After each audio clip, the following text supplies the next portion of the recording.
Bismillahirrahmanirrahim. Assalamualaikum warahmatullahi wabarakatuh. Halo Ananda semua, perkenalkan nama Ibu Sarah Nafis Saraf, panggil aja Ibu Sarah. Salam kenal semuanya Ananda Ibu. Semangat ya belajarnya untuk hari ini. Nah baiklah, pada pertemuan pertama ini kita akan belajar tentang akidah Islam. Tapi sebelum kita memulai pelajaran, alangkah baiknya kita berdoa terlebih dahulu. Berdoa di dalam hati masing-masing ya. Nah, setelah kita berdoa, kita akan mulai pembelajaran. Sebelum Ibu menjelaskan materi untuk hari ini, Ibu pengen bertanya kepada Ananda, apa itu akidah? Ada yang tahu apa itu akidah? Nah, ini penjelasan selanjutnya. Nah, yang pertama kita masuk dulu pengertian akidah Islam. Yang pertama, secara bahasa. Secara bahasa berasal dari bahasa Arab, yaitu aqada ya'qidu aqidah, yang artinya ikatan atau perjanjian. Sedangkan secara istilah ialah keyakinan atas sesuatu sebagai pokok-pokok kepercayaan yang harus diyakini kebenarannya oleh setiap orang yang mengaku dirinya beragama Islam. Nah, selanjutnya yang akan kita bahas dasar-dasar akidah Islam. Dasar-dasar akidah Islam yang pertama, Al-Quran. Ibu mengambil surat Al-Ikhlas ayat 1-4. Ananda semua sudah hafalkan surat Al-Ikhlas ayat 1-4. Nah, mari kita baca sama-sama. A'udzu billahi minasyaitonir rajim. Bismillahirrahmanirrahim. Qul huwallahu ahad, Allahus samad, lam yalid wa lam yulad wa lam yakul lahu kufuwan ahad. Yang artinya, Qul katakanlah, huwa dialah Allah, ahad yang maha esa, Allahus samad, Allah adalah Tuhan yang bergantung kepadanya segala sesuatu.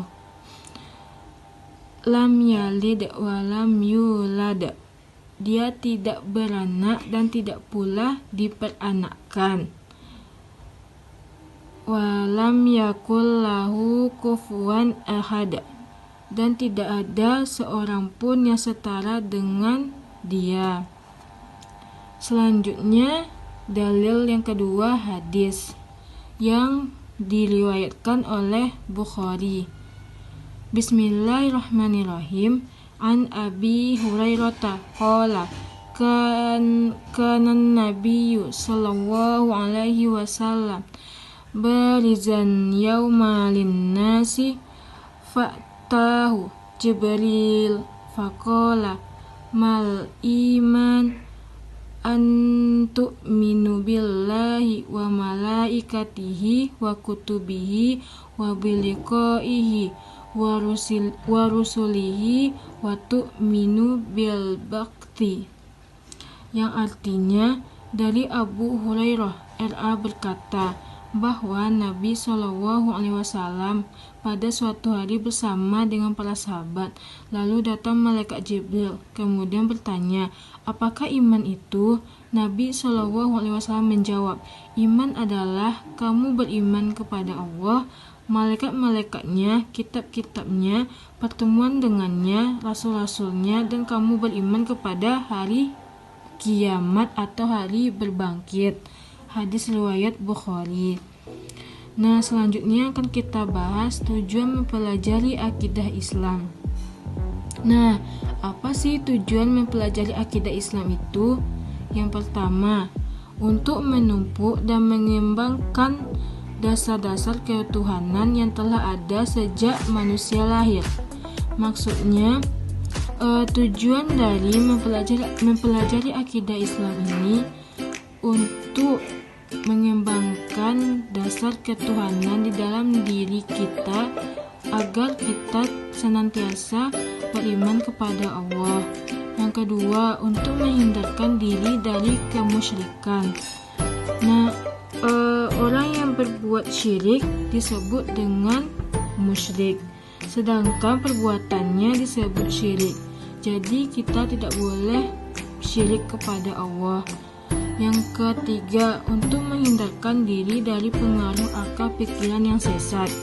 Sama tadi dengan syirik, tapi untuk menghindarkan diri dari pengaruh akal pikiran yang sesat ini, misalnya ajaran yang sesat, kita tidak boleh percaya dengan dalil atau kata-kata orang saja tanpa ada unsur dari dalil yang benar.